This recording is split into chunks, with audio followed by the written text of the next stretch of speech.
Hi everyone, my name is Michael Muscus and I'm a Segment Marketing Manager here at ATCC. We're so glad you've joined us for the next installment of ATCC's Excellence in Research webinar series entitled Unlocking the Power of Authenticated Microbial Genomics with the ATCC Genome Portal, presented by Dr. Jonathan Jacobs, a Senior Director of Bioinformatics and Genomics and a BioNexus Principal Scientist here at ATCC.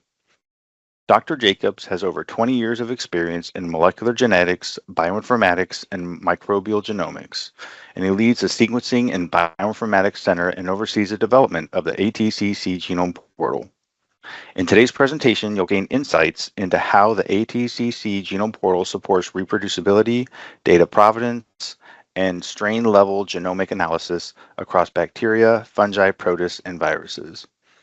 During or after the webinar, if you have any questions for our speaker, please use the chat function available through the webinar program. All questions will be answered as allowed at the end of the presentation. And as a reminder, the recorded webinar presentation will be archived on the ATCC webinar or website at www.atcc.org. But first, a quick word about ATCC. ATCC is a nonprofit organization founded in 1925. We're headquarters in Manassas, Virginia, with additional facilities in Gaithersburg, Maryland. ATCC is a leading global supplier of highly authenticated biological materials. We're a strong collaborator within the scientific community, and we're an innovator of solutions to enable efficiencies in life science research. So with that, I'd like to welcome Dr. Jonathan Jacobs. Thank you, Michael. Yes, so today we're going to be talking about the ATCC Genome Portal and the value that it's providing to our customers, how to access the data in the portal, and the tools that we have created for exploring the data and making best use of it.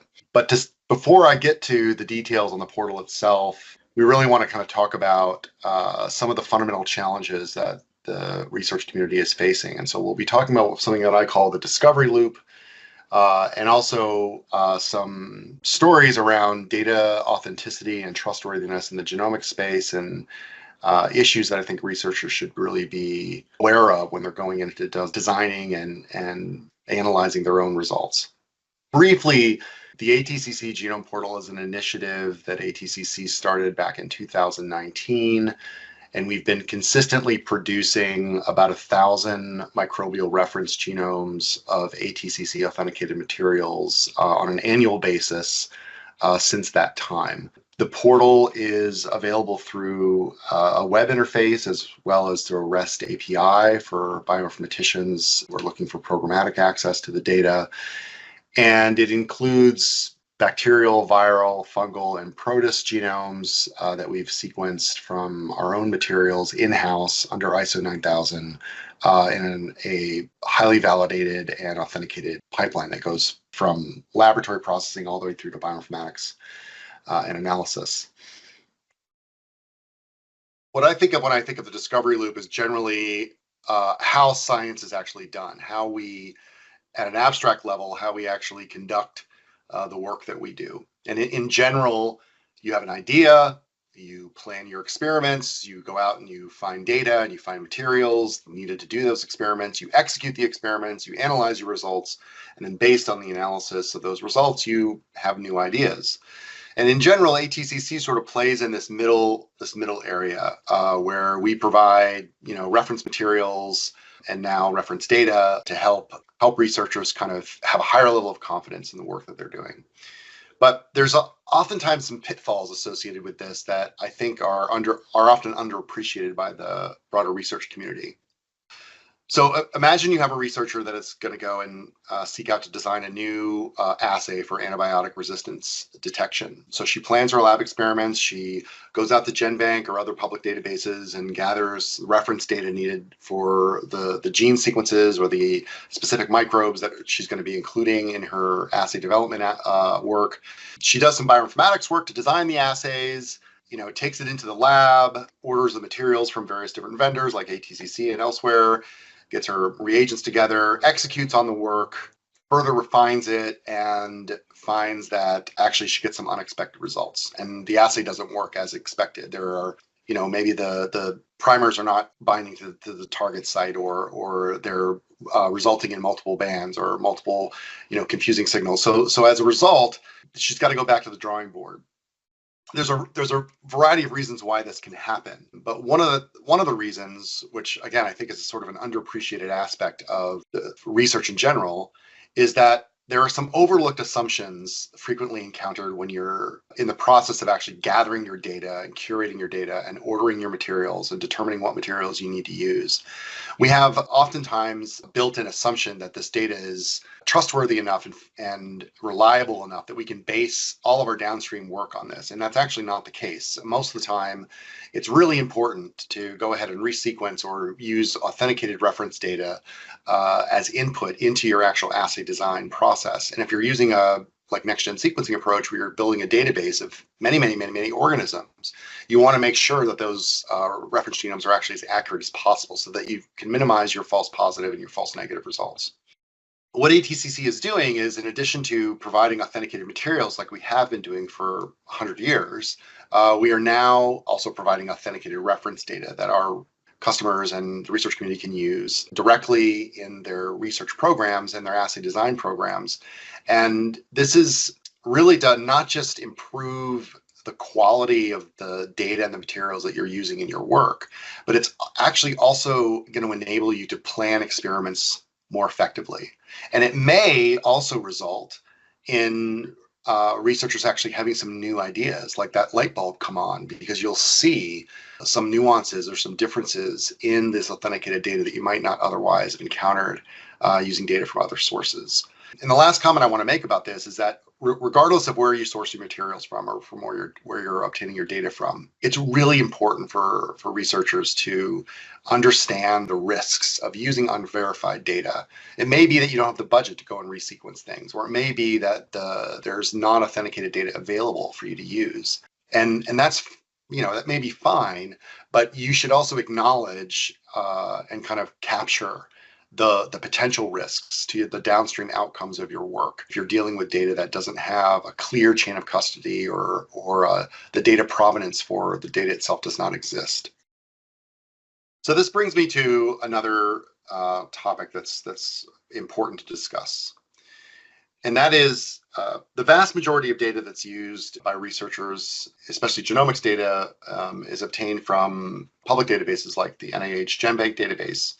And these are enormous databases that require researchers, if you're funded by the federal government, US federal government, you're required to deposit your data into these databases. Many times journals also require data to be deposited in these databases. But the issue really is that this data is doubling in size every 18 months. And as you can see from the figure shown here, there is just a sort of a hypergeometric increase in the total number of sequences and sequencing data available in GenBank. This is data that's essentially being crowdsourced by thousands of labs around the world. They all have their own laboratory protocols. They all have their own bioinformatics pipelines. They have their own priorities and preferences for how the metadata is actually curated, right? Some labs might call samples clinical samples. Some labs might call samples human samples. Some labs might call the samples, something else entirely, but they all may actually be working in the clinical microbiology space. And this creates a lot of confusion and complexity to the way that the data is structured. In addition to that, the sheer volume of data and the rate of it being increased over time really means that the vast majority of the curation work that's done is being done by automated systems. Very rarely are humans actually directly involved in the curation of this data, with the exception of the original labs that deposited the data in the first place. So again, you're back to this issue of crowdsourcing and everybody sort of using their own standardized approach to doing things. And that's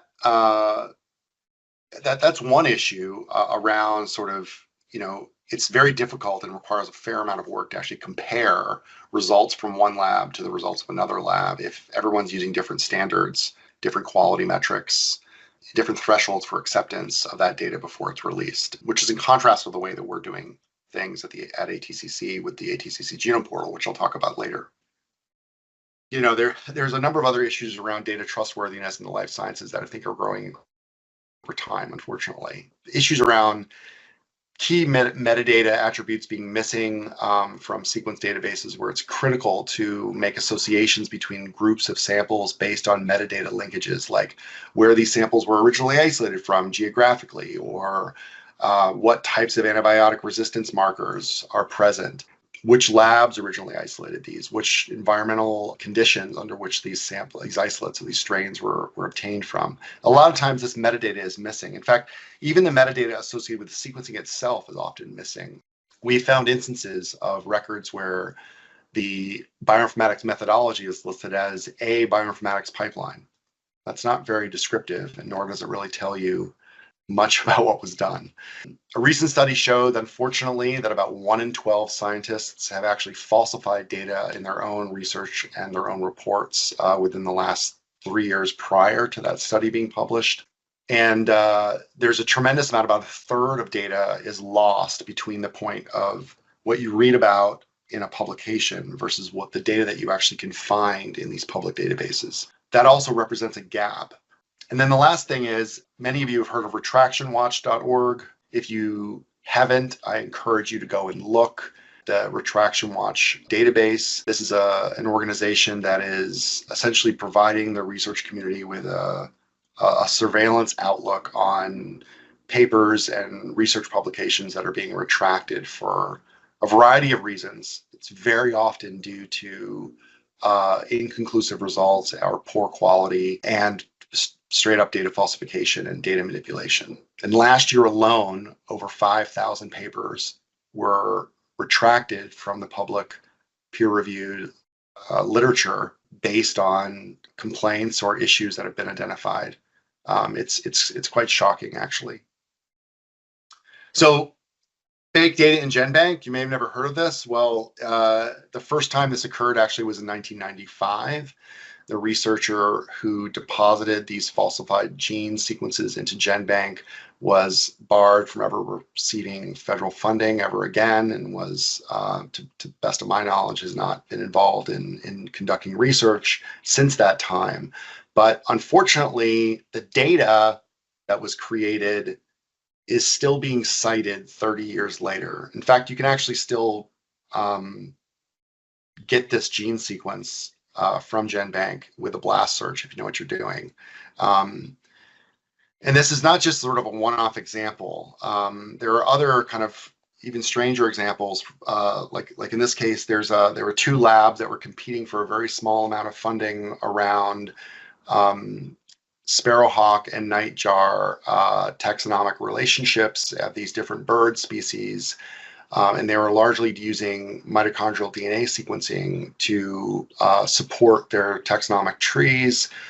And it turned out that one of these labs actually had been falsifying this mitochondrial DNA sequencing data to justify a phylogeny that they thought was correct. This was actually discovered by a third group that then revealed that this falsified genomic data was not just that it not only existed, but it was actually still present in these public databases. And it's unfortunate, actually, but I mean, these gene sequences are listed as unverified, as mitochondrial DNA sequences, but they actually are false. They're not sequences that occur in nature. So I think it's a little bit more than just being unverified. They're non-existent.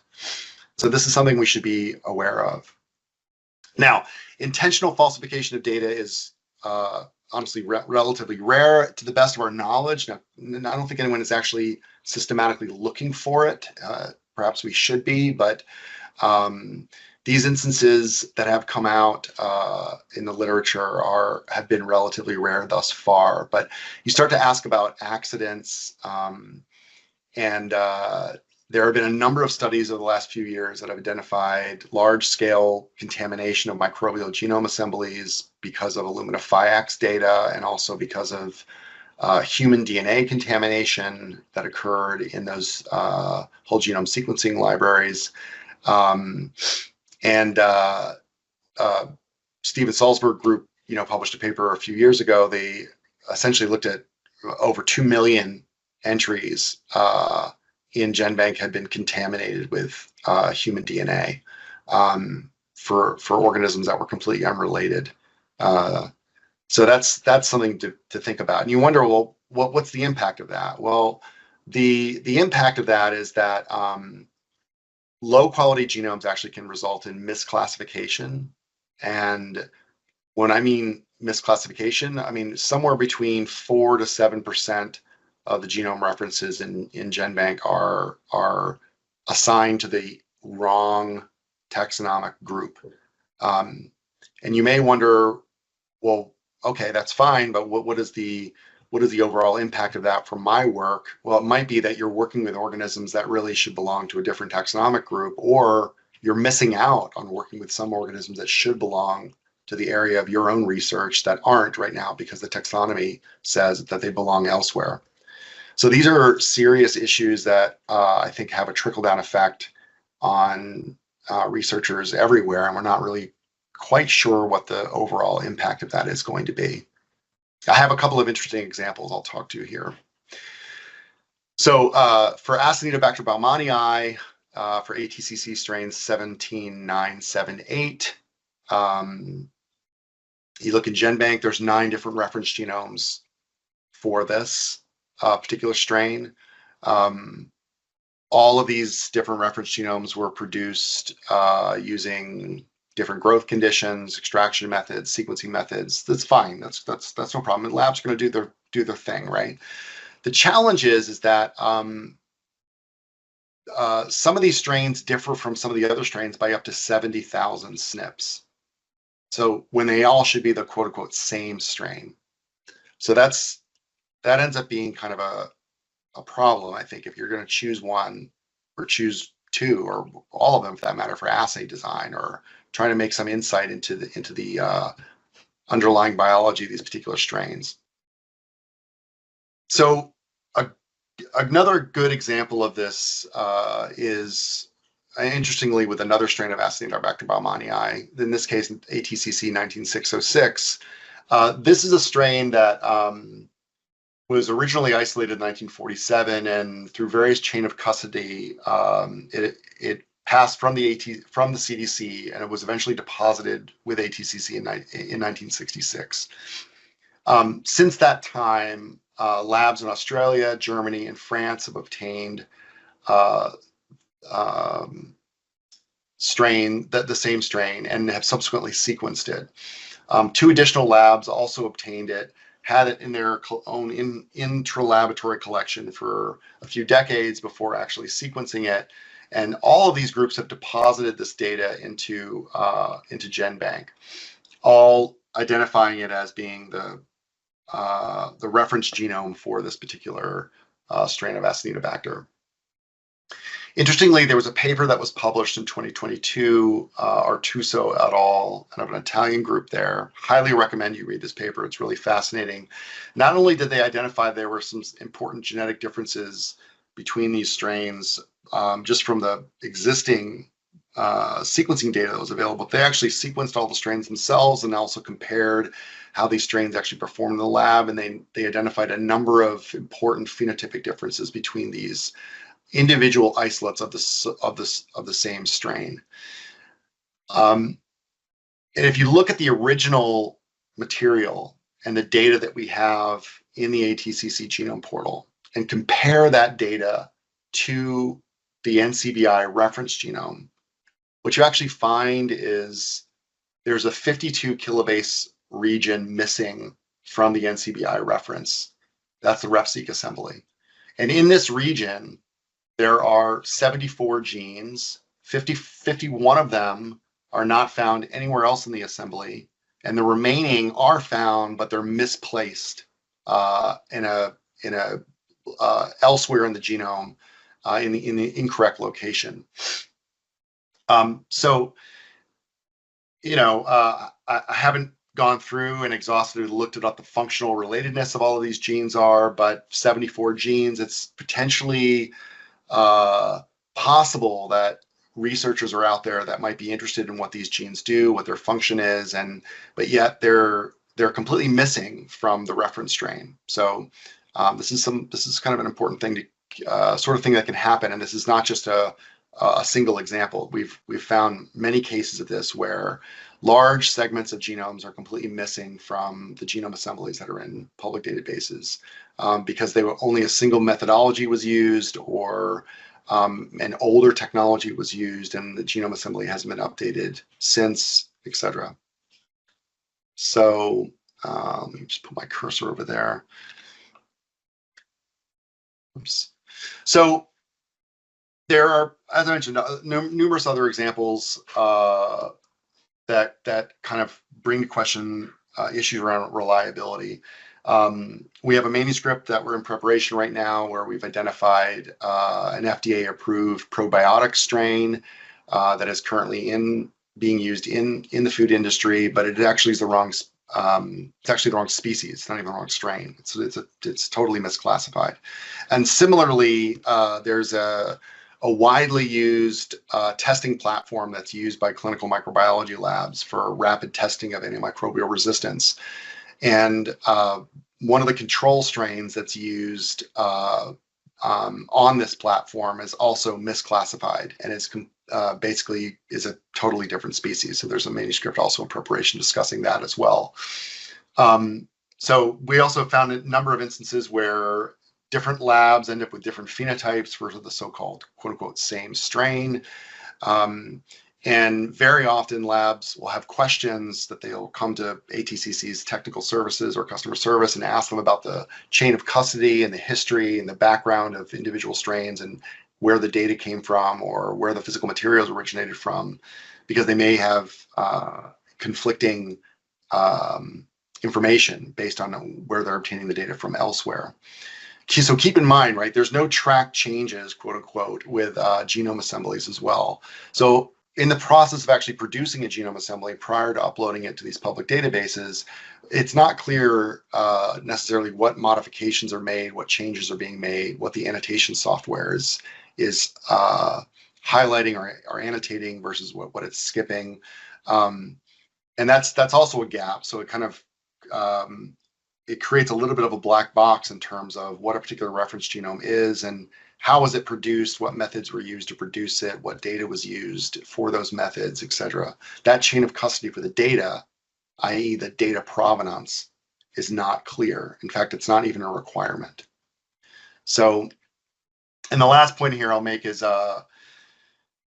if anyone here has ever uploaded data to these public databases themselves, you know that a common way of doing this is carefully and meticulously filling out a large Excel document with many columns of metadata and many rows for each one of your individual samples. And those rows and columns all need to be perfect for the value of that data to be maximized for the rest of the research community. But if you make a mistake or typo or mix up, two rows, this can end up with some really substantial issues down the road. In fact, there was a group out of Spain last year that just retracted 4 papers because they found out that one of the bio projects that they had uploaded data to NCBI for, that the metadata was all backwards. I don't know how it wasn't found out in the publication process of 4 papers, but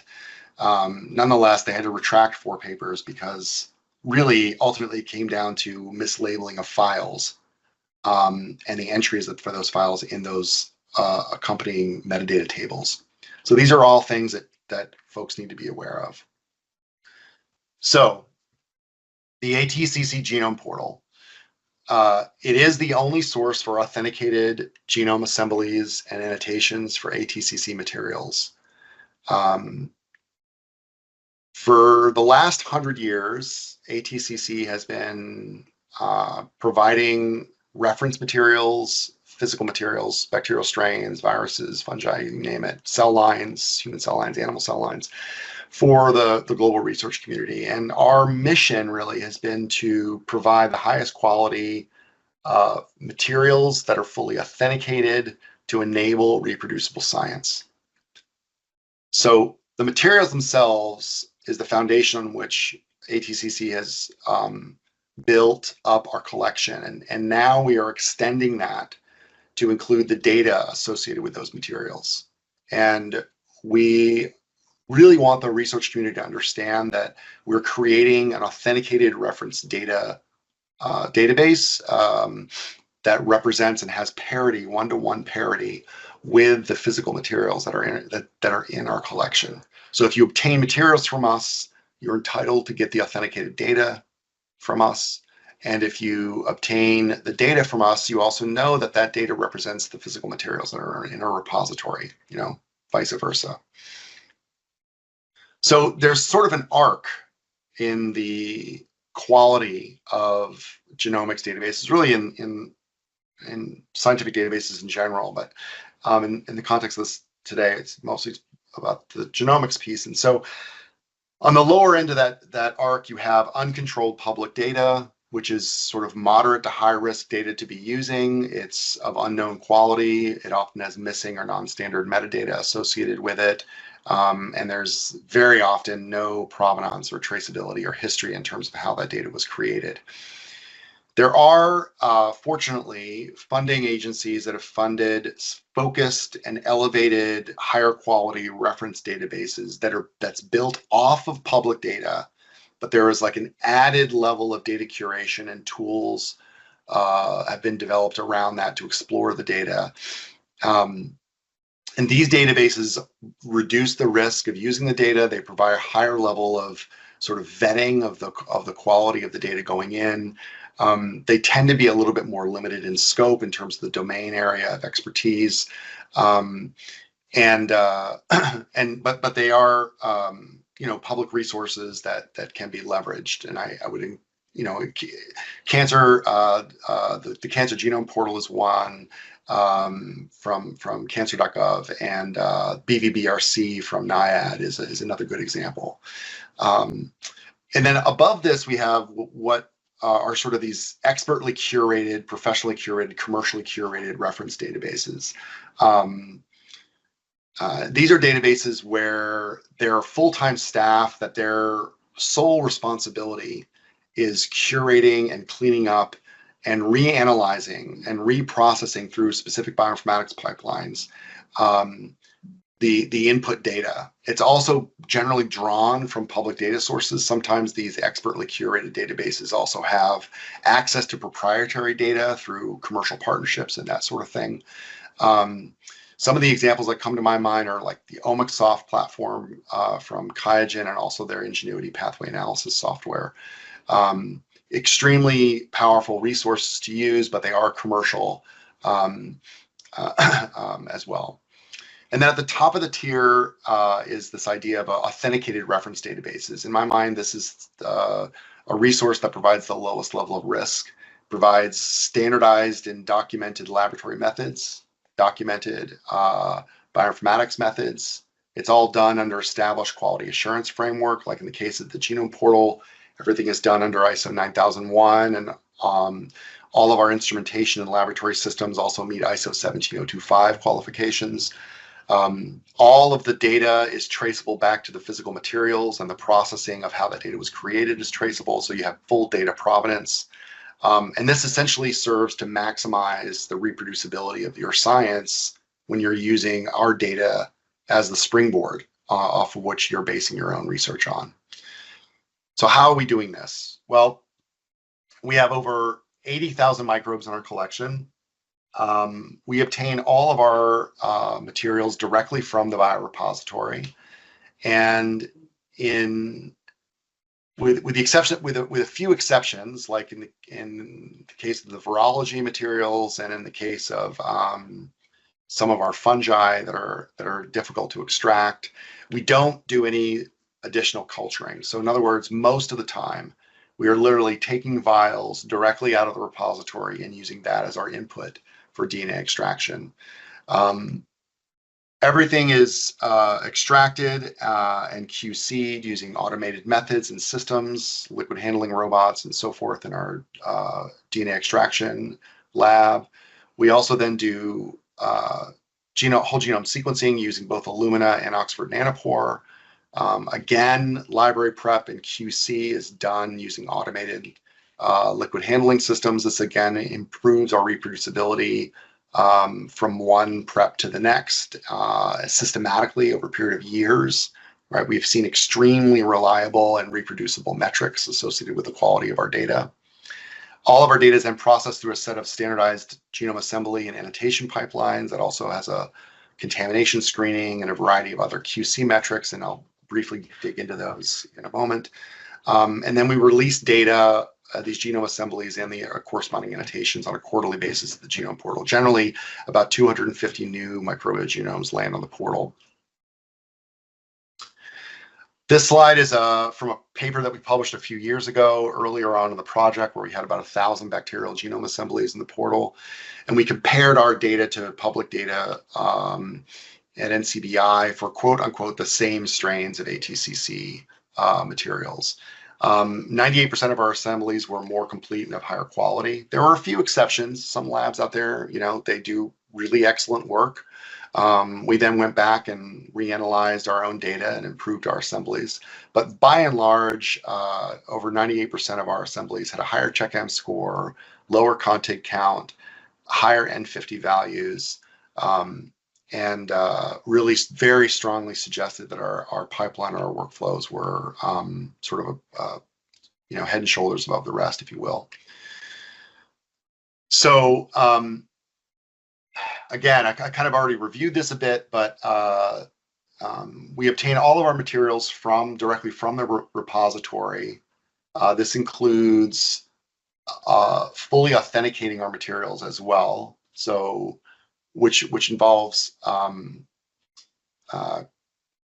prior to accessioning those materials into ATCC's collection, as part of our culturing, we are doing like Vitek2 screening, we're doing 16S analysis and sequencing using Sanger sequencing to identify the clade that these organisms belong. And there's a whole range of sort of QC metrics and processes that are involved in determining for every strain in our collection that it is what we think it is. And then once that is accessioned and goes into our inventory to make available for the research community, and we pull them out, those new materials then come into the genomics lab. They go through high molecular weight genomic DNA processing.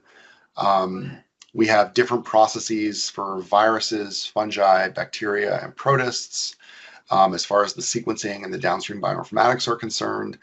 And we tend to use de novo assembly pipelines that are built around very well, highly cited, well vetted core de novo assemblers like Unicycler, Spades, and Mazurka. And then we build our assembly pipeline around those core tools, adding in a number of additional QC steps and modifications where needed.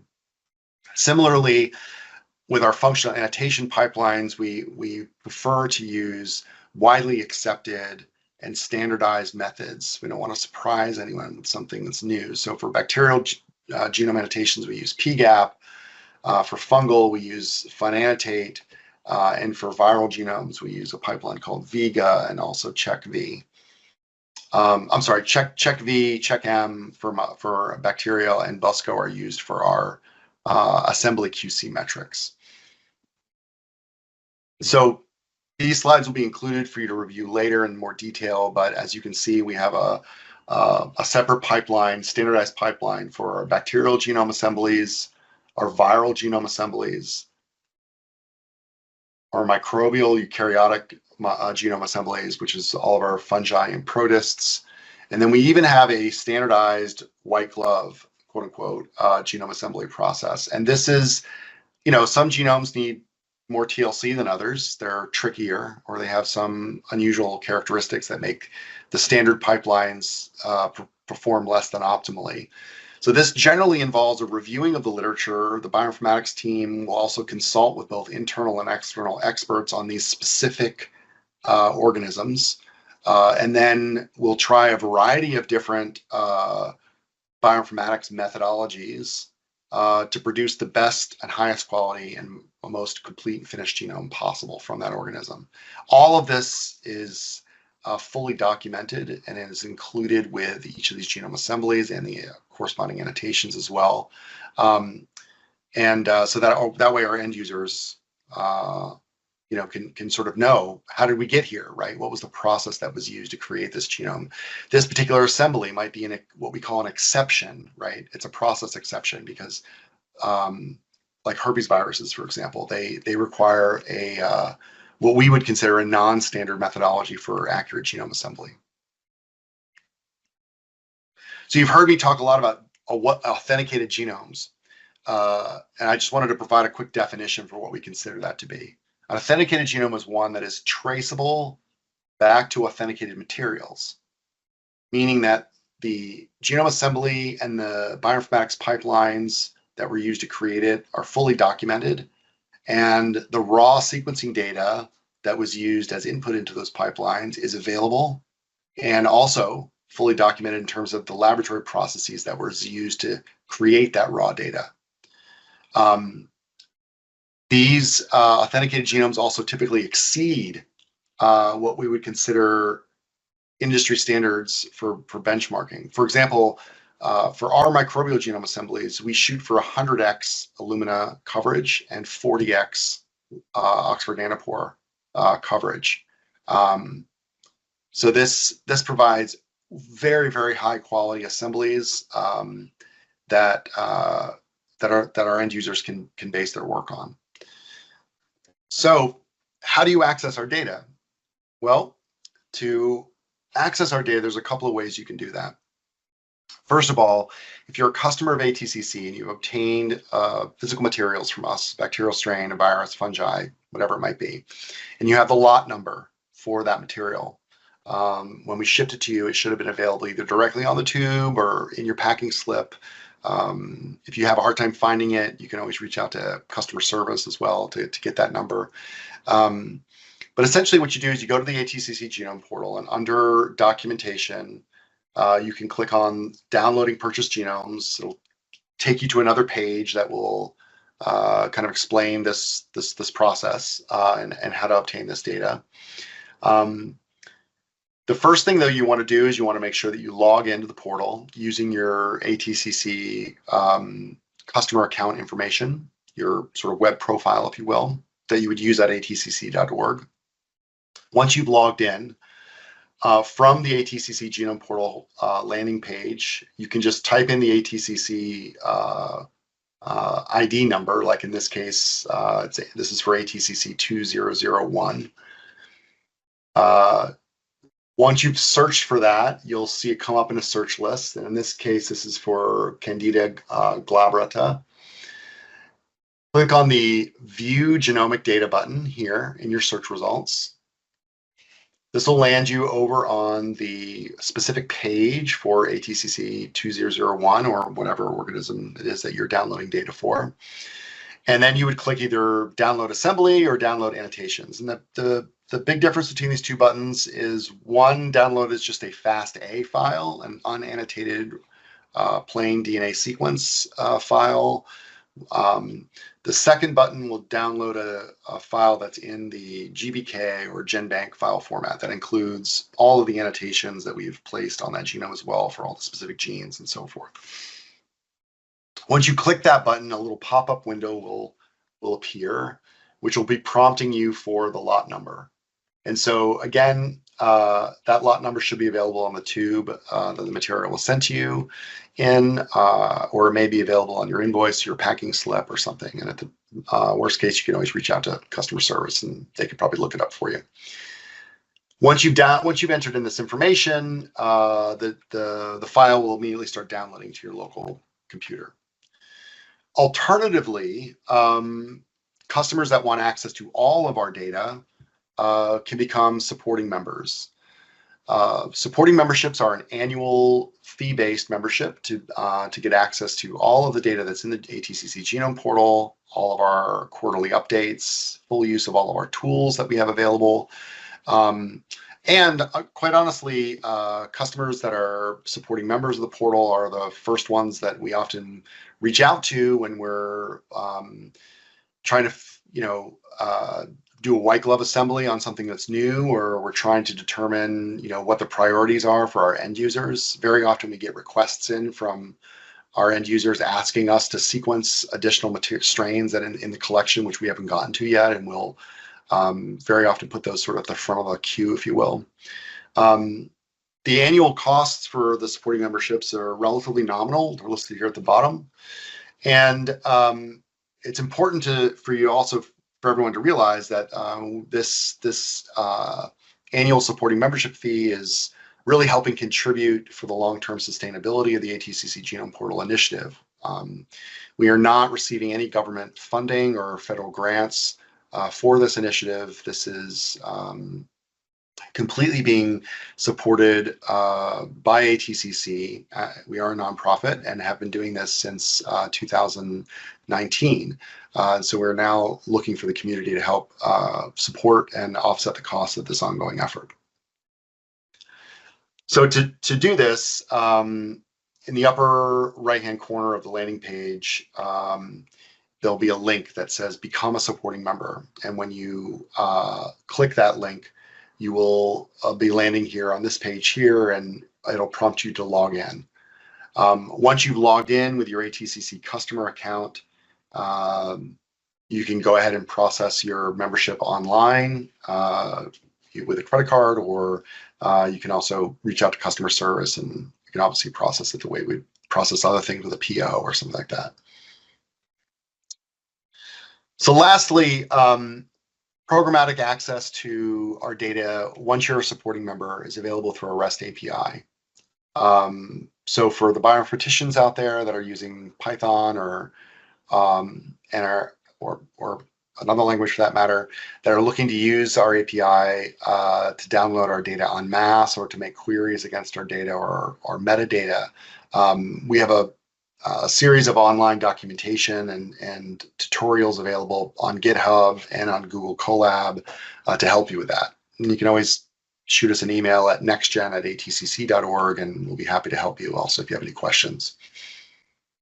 So a brief review of the kind of tools that we have available for our end users for the portal. This is a view of the ATCC Genome Portal homepage. As I mentioned earlier, you can click Become a Supporting Member up here in the corner if you aren't already one. If you click on the drop-down under Genomes, that menu will open up, and you can then browse our complete list. Right now, we have 5,500 microbial genome assemblies and the associated data available for you to search through. You can filter that list and quickly find the things that are of interest to you using this sort of free text search filter. It's fairly straightforward. There's also a lightning fast instantaneous sequence search tool, which is frankly pretty awesome, where you copy and paste in a gene sequence or any other sequence for that matter of your own interest, and run it against the data that we have in the portal, and it will immediately return a list of results for you to browse through, and you can look at the highest matches. This search is based on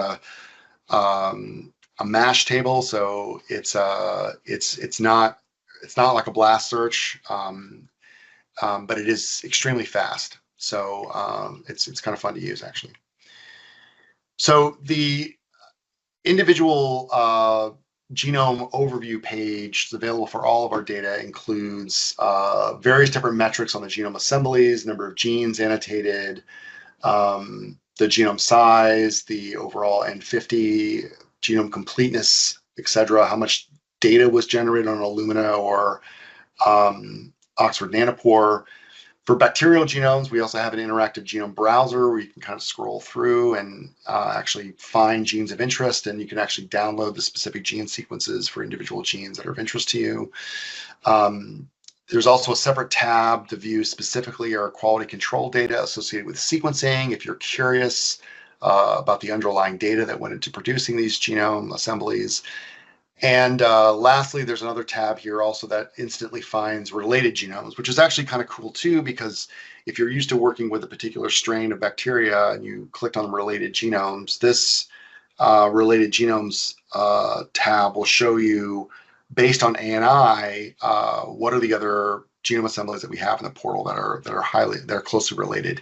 And who knows, you may discover a number of additional ATCC strains which you've never worked with before, but that are perhaps similar to the organisms that you are working with. So that may be a means by which you can discover new materials to work with for your research. Downloading the actual genome references themselves is available either directly from the search page, the search results page, where you can download in either the FASTA or the GenBank files, or again, as I mentioned earlier, from the genome overview page, you can click one of these two buttons and download either the FASTA or the GenBank files as needed. And lastly, this button here, Run Discrepancy Report. This is the one bioinformatics pipeline and tool that we have available where you can actually upload your own raw sequencing data. Right now, it only accommodates Illumina sequencing data, so apologies for the ONT only folks out there. If you have Illumina sequencing data, you can upload it directly through this tool and benchmark your sequencing results against any reference genome that we have in the ATCC Genome Portal. What you'll get is a standardized report back as a PDF. Also, you'll get a standardized set of results of a consensus reference genome as a FASTA, variant call files or VCF files that highlight all of the SNPs, indels, and other structural genome variations that might be present based on the sequencing data that you've provided, your own raw sequencing data, and also a JSON file that includes all the metadata associated with the analysis that was conducted. This is a pipeline that is run on the OneCodex platform, who is our hosting partner. Your data is totally secure and private. No one sees it. We have no access to it. And OneCodex does a fair amount of work with folks in the microbiome and the biopharma industry, and so data security and privacy is a top concern of theirs. But this will give you the ability to kind of safely and securely analyze your own results in a standardized way against our reference data. Now, of course, you can download our reference genomes and run, if you have your own pipelines, and do something similar. But if for those labs that don't have necessarily the in-house bioinformatics infrastructure to do this sort of comparative analysis, this might be a good option for you. So in summary, we've reviewed some of the main issues around data authenticity and data quality in the genomics space. And we've discussed and presented the ATCC Genome Portal and the functionality that we're creating and the content that we're creating for the research community. And we hope that the data that we're providing is going to be of value and use to you. If you're using ATCC materials, we strongly encourage you to obtain the reference data for those materials that's available through the Genome Portal. And we haven't gotten to all of our entire collection yet. So if there are strains that we have not produced sequencing data for, please reach out to us. Let us know, and we'll put those strains in the queue. If you're curious about some of the technical work that my team has done from a research perspective, we have published on this work and others, not listed here, over the last few years. If you use the ATCC Genome Portal in any of your own work or data from the portal in any of your own work, I want to strongly encourage you to cite the work that we've done. This is also another way to help support the work that we're doing, because the number of citations that we get to these references is sort of an indication of our impact. And with that, I'd like to say thank you. This is my team, the Genomics Lab, the Bioinformatics team, and if you have any further questions, feel free to send us an email at nextgen@atcc.org. If you're curious about supporting memberships or how to obtain data for a specific strain that you've purchased from us. If you'd like to reach out to me directly, you can shoot me an email at jjacobs@atcc.org as well.